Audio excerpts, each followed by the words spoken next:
আসসালামু আলাইকুম সবাইকে। আজকে আমি ঢাবি ভর্তি প্রস্তুতি নিয়ে কথা বলবো, তবে সবার জন্য না, বেসিক্যালি যারা মেডিকেলের জন্য যেদিন ধরে প্রস্তুতি নিছো এবং এখন শেষ মুহূর্তে এসে ঢাবির জন্য আবার প্রস্তুতি নিতে চাও, সেটা যে কারণেই হোক, হয়তো চান্স পাওয়া নাই বা চান্স পেলে পছন্দের মতো জায়গায় চান্স পাওয়া নাই, হোয়াট এভার। এখন তোমরা শেষ মুহূর্তে কিভাবে ঢাবির জন্য প্রস্তুতি নিবা লাস্ট 20 ডেজ টাইমে, এটা আমি আজকের ভিডিওতে এক্সপ্লেন করব। খুবই কম্প্যাক্ট শিডিউল হবে, বাট তুমি যদি ঠিকঠাক মতো করতে পারো ঢাবিতে একটা সিট তোমার নিশ্চিত ইনশাল্লাহ, এটা আমি কথা দিচ্ছি, ঠিক আছে? এবং ডেইলি কত ঘন্টা পড়াশোনা করতে হবে? At least 12 hours.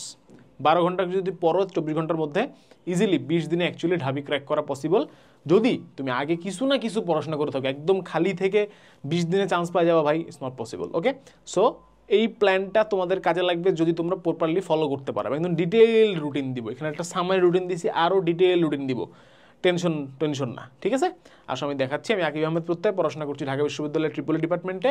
চলো শুরু করি। হ্যাঁ, খুব ইম্পর্টেন্ট কথাবার্তা বলবো, সো অল্প সময় শেষ করব। প্রথমে ডে 1 থেকে 5 তোমাদের, আচ্ছা এটা যাওয়ার আগে বলি তোমাদের ঘাটতি কোথায় বলো তো। তোমাদের ঘাটতি হচ্ছে ম্যাথে, ভাই হায়ার ম্যাথ পারি না। তোমাদের ঘাটতি হচ্ছে ফিজিক্সের যেই ম্যাথগুলো একটু ক্রিটিক্যাল সেগুলাই। ভাই আমরা মানে জাস্ট কোনো মানে মেডিকেলে তো খুবই সিম্পল ম্যাথ লাগে, ওয়ান লাইনার, এখানে একটু জটিল ম্যাথ লাগে, সো সেগুলো পারি না। রিটেন তো একদমই পারি না। গেল কেমিস্ট্রি, ভাইয়া যেখানে যেখানে ম্যাথ আছে খুবই সহজ, যেমন পিএইচ বের করা, মোলারিটি বের করা, এগুলো পারি। এছাড়া একটু কঠিন ম্যাথ যেগুলো পারি না, রাইট? এই তো সমস্যা। বাকি সব কিন্তু ডান। ফিজিক্সের থিওরি পারি, কেমিস্ট্রির থিওরি পারি, বায়োলজি তো মাশাল্লাহ, মেডিকেলে যারা পরীক্ষা দেয় সবাই বায়োলজি অনেক ভালো পারে। ম্যাথে সমস্যা, আর ফিজিক্স এবং কেমিস্ট্রি ম্যাথামেটিক্যাল পার্টের সমস্যা, তাই তো? আসো ডে 1 থেকে 5 এখানে আমরা ম্যাথ এবং ফিজিক্স ফার্স্ট পেপার শেষ করব 5 দিনে। এবং কিভাবে শেষ করব? নট রিয়েলি যে ম্যাথ এবং ফিজিক্স টোটালটা আমরা শেষ করবো, এটা তো পসিবল না। টোটাল জিনিস তো শেষ করা পসিবল না, দরকারও নেই আমাদের। আমরা মেনলি শিখবো টেকনিক এবং শিখবো ট্রিক্স। ম্যাথ তোমরা এইচএসসিতে করে আসছো ভাই, মিথ্যা কথা বলো না যে কিচ্ছু পারি না, পারো। তুমি রিভাইজ করবা এবং টেকনিক শিখবা যে কীভাবে এমসিকিউ ক্যালকুলেটর ছাড়া সলভ করা যায়, কীভাবে রিটেনে ক্যালকুলেটর ছাড়া ম্যাথ করা যায় শিখবো, ঠিক আছে? ট্রিক্স শিখবো। তাহলে ম্যাথ এবং ফিজিক্স ফার্স্ট, এবং ফিজিক্স ফার্স্টের থিওরি তো ভাই পারো। তাহলে সমস্যা কোথায়? ম্যাথে একটু জটিল ম্যাথ, একটু কাহিনীওয়ালা ম্যাথ, একটু কনসেপ্ট ডিপ কনসেপ্টের ম্যাথ পারি না, শিখবো। প্রথম 5 দিন এই আমাদের কাজ, ঠিক আছে? Very simple and very much possible, impossible কিচ্ছু দিই নেই, very possible. Next day 6 to 7 এই কয়দিনে কী করবো ভাইয়া? কেমিস্ট্রি ফার্স্ট এবং সেকেন্ডের, অর্থাৎ ফার্স্ট এবং সেকেন্ডের টোটাল 5টা চ্যাপ্টারের ম্যাথ আছে। প্রথম পত্রের চ্যাপ্টার 2 এবং চ্যাপ্টার 4 পড়বো। সেকেন্ড পেপারের চ্যাপ্টার 1, 3, 4 পড়বো। এই 5টা চ্যাপ্টার পড়বো। পুরো চ্যাপ্টার পড়বো? নো, কি পড়বো? শুধু ম্যাথমেটিক্যাল টাইপ, দ্যাটস ইট। শুধু ম্যাথমেটিক্যাল টাইপ পড়বো এবং সেগুলোর টেকনিকগুলো দেখবো যে ক্যালকুলেটর ছাড়া কেমনে সলভ করে। 2 দিনে কেমিস্ট্রির শুধু ম্যাথমেটিক্যাল টাইপ, ক্লাস দেখে, লেকচার দেখে, বই পড়ে, কোশ্চেন ব্যাংক প্র্যাকটিস করে তোমার হাতে সময় থাকবে 12 ঘন্টা সময় যদি দাও, 12 24 ঘন্টায় আরামসে হবে ভাই, আরামসে, ট্রাস্ট মি। ডে 8 to 13 এখানে কি করবো ভাই? ফার্স্ট পেপার শেষ করছিলাম, সেকেন্ড পেপার তো শেষ হয় নাই। আসলে সেকেন্ড পেপার শেষ করি, এবার সেম জিনিস, টেকনিক শিখবো, ট্রিক্স শিখবো, ম্যাথ কেমনে করে বুঝবো, কনসেপ্ট বুঝবো, টাইপ ভিত্তিক ওয়েতে কোশ্চেন ব্যাংক সলভ করবো। কি করবো? কোশ্চেন ব্যাংক সলভ করবো, ঠিক আছে? ডান। নাও ডে 14 to 20 ভাইয়া এই যে এগুলা পড়তে তো আগের সব খেয়ে ফেলছি, তাই বলবো না ভাইয়া? বায়োলজিতে পারতাম, এটা এখন পারি না। ফিজিক্স কেমিস্ট্রি থিওরিতে পারতাম, এগুলো এখন ভুলে গেছি। এবার কি করবো ভাই? এবার তোমাকে আমি রিভিশন দেয়াবো, 7 দিনের রিভিশন। কেমনে? আসো তোমাকে আমি টোটাল প্ল্যানটা দেখাই আমাদের। এই যে আমাদের একটা কোর্স আছে, কোর্সটার নাম হচ্ছে যে এখানে দেখতে পাচ্ছিলাম আমরা, রিভাইভ ভার্সিটি এ ইউনিট ক্র্যাশ কোর্স। রিভাইভ মানে কি? পুনরুজ্জীবিত হওয়া। তোমাকে আমি পুনরুজ্জীবিত করাচ্ছি কিভাবে, আসো দেখাই। ডে নাম্বার 1 এই যে এখান থেকে শুরু আমাদের।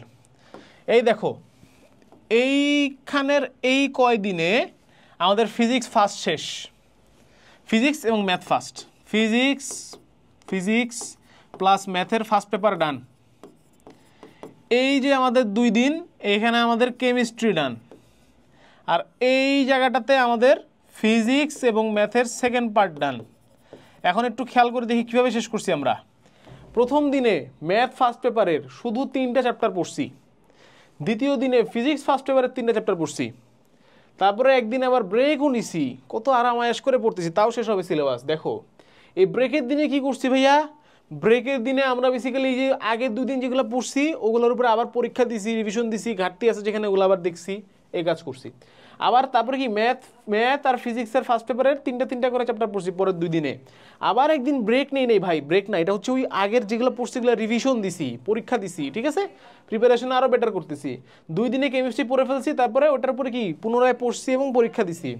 তারপরে কি গণিত দ্বিতীয় পত্র, পদার্থ দ্বিতীয় পত্র, এগুলা কি করছি ভাইয়া, গণিত এবং পদার্থ দ্বিতীয় পত্রের যে প্রথম 3টা করে অধ্যায় আছে এই 3টা করে অধ্যায় পড়ছি, 3 4 5 1 2 3। হ্যাঁ, তারপরে আবার কি, আবার একদিন ব্রেক নিছি, ব্রেকে কি করছি, পরীক্ষা দিছি এবং পুনরায় এই যে 2 দিনে যা পড়লাম এগুলো আবার পড়ছি, ঠিক আছে। তারপরে লাস্টে আবার ফিজিক্স সেকেন্ড পেপার আর ম্যাথ সেকেন্ড পেপারে বাকি রয়ে গেল 3টা করে চ্যাপ্টার, ওই 3টা করে চ্যাপ্টার পড়ছি, ঠিক আছে। লাস্টে আবার রিভিশন গেল। এইটা গেল আমাদের ম্যাথমেটিক্যাল পার্ট স্টাডি। এবার আমাদের মেইন কাজ যেটা, সেটাতে আসি, রিভিশন। ভাইয়া এগুলা পড়তে পড়তে তো বায়োলজি সব ভুলে গেছি, কেমিস্ট্রি সব ভুলে গেছি, তাই না, খাই ফেলছি। আসো আবার মনে করাই।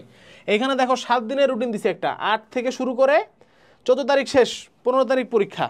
প্রত্যেক দিনে আমি কি করছি, এটা না কই গেল, প্রত্যেক দিনে আমি আবার একই সাথে একাধিক চ্যাপ্টার পড়াশোনা করছি, একাধিক সাবজেক্ট। এই দেখো প্রথম দিন তুমি অলরেডি ফিজিক্স আরামসে পড়ছো না 2 দিন লাগায়া। এখন তোমাকে একই দিনে আমি ভেক্টর নিউটনের বলবিদ্যা পড়াচ্ছি, কেমিস্ট্রি 2টা চ্যাপ্টার পড়াচ্ছি, ম্যাথ 2টা চ্যাপ্টার পড়াচ্ছি, বায়োলজি 2টা চ্যাপ্টার পড়াচ্ছি। এবং এগুলো র্যান্ডমলি করা হয় নাই, এমনভাবে করা হয়েছে যে তোমাকে বলছি 12 ঘন্টা পড়লে এনাফ, ওই 12 ঘন্টার মধ্যে যেন সেট হয়, ঠিক আছে। এইভাবে প্রত্যেক দিনের রুটিন এখানে দেওয়া আছে এবং সমস্ত শর্ট সিলেবাসের সমস্ত চ্যাপ্টার এই দিনগুলোর মধ্যে কাভার হয়ে যাবে। আমাদের বই আছে একটা 10 দিনের ঢাবি, ওইটাও তুমি নিতে পারো, হেল্প হবে। সো এই যে আমরা রিভিশন দিলাম, 14 তারিখ রিভিশন দেয়া, আমাদের পুরোটা রিভিশন দেওয়া শেষ। তার আগে আমরা ম্যাথমেটিক্যাল সলভ করে ফেলছি। 15 তারিখ আল্লাহর নামে বিসমিল্লাহ বলে পরীক্ষা খাতায় লিখবো, চান্স পেয়ে যাবো, শেষ, ঠিক আছে ভাইয়া। এতই সোজা? হ্যাঁ এতই সোজা। সো এই জন্য এই যে রুটিনটা দেখালাম, এই রুটিন ফলো করেই আমাদের ক্লাসগুলো আপলোড হবে। আমাদের ঢাবি প্রস্তুতির শেষ 20 দিনের রুটিন যেটা লিখছি আমরা, এই রুটিন ফলো করে আমাদের এই কোর্সে ক্লাসগুলো আপলোড হবে, ঠিক আছে। ম্যাথের সমস্ত ক্লাস, ফিজিক্স কেমিস্ট্রি ম্যাথমেটিক্যাল পার্টের সমস্ত ক্লাস। এই দেখো 3টা বইয়ের ফ্রি পিডিএফ দিচ্ছি। একটা ঢাবি অ্যানালাইসিস মেগা বুক, এর মধ্যে 5টা জিনিস আছে, কনসেপ্ট বা থিওরি, শর্টকাট, ফর্মুলা, বিগত বছরের প্রশ্ন সলভ, প্র্যাকটিস করে। কত লাগবে তোমার, কি লাগবে, ঢাবি সাজেশন লাগবে, নাও। গাণিতিক টাইপ ভিত্তিক আমাদের রিডার প্লাসের ম্যাথ মেডিসিন প্লাস লাগবে, নাও। যা যা লাগে সব দিয়ে দিছি, কন্টেন্ট তোমার হাতে, তোমার কাজ খালি সামহাও এটাকে পড়ে ভাই ডিইউ ফাইনাল মডেল টেস্টও দিয়ে দিচ্ছি, কিউজি টেস্টের, নাও। যা যা লাগবে ভাই সব আছে। সো এখন তোমার কাজ শুধুমাত্র এইগুলা পড়ে রুটিন অনুযায়ী এফোর্ট দিয়ে যেভাবে হোক ঢাবিতে আমার একটা সিট লাগবে ভাই। এবার আর সুযোগটা হাতছাড়া করো না। হ্যাঁ, ঢাবিতে চান্স না পেলে আমি আবার ভিডিও বানাবো, ঢাবিতে যারা চান্স পাওয়া নাই তাদের জন্য গাইডলাইন, বাট ওই ভিডিও যেন তোমার দেখতে না হয় সেটা তুমি নিশ্চিত করো। সবার জন্য শুভকামনা। আসসালামু আলাইকুম, আল্লাহ হাফেজ, দেখা হবে বিজয়।